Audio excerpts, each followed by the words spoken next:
Beach Church, it's Friday again. Today we are reading Genesis 10 through 12.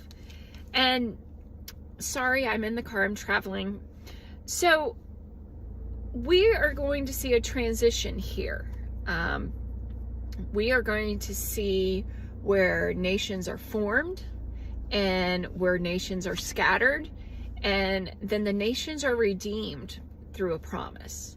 So in chapter 10, we see that God is sovereign over the nations, right?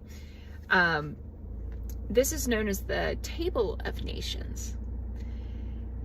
And everybody's one big happy family. We meet Noah's sons. Everybody speaks the same language. But wait. And this was very interesting to me, because I've never really, I've read this story 100 times throughout my life, and I never knew what this word meant. So when we're leaving chapter 10, God is not surprised by nations, borders, or cultures. He reigns over them all, right? So as we go into chapter 11, we're kind of seeing that human pride. And so these people go and they start building this tower, and they want it, they want it to go all the way to the heavens, right? And it's called the Tower of Babel.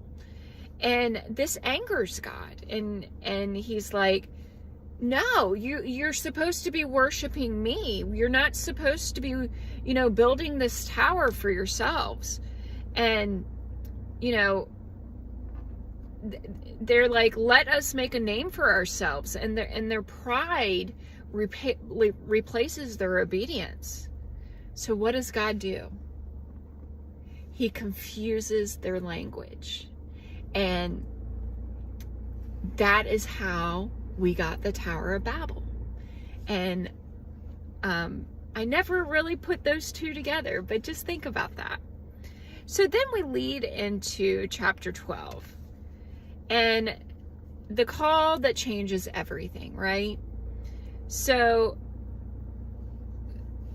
God here chooses one to bless many.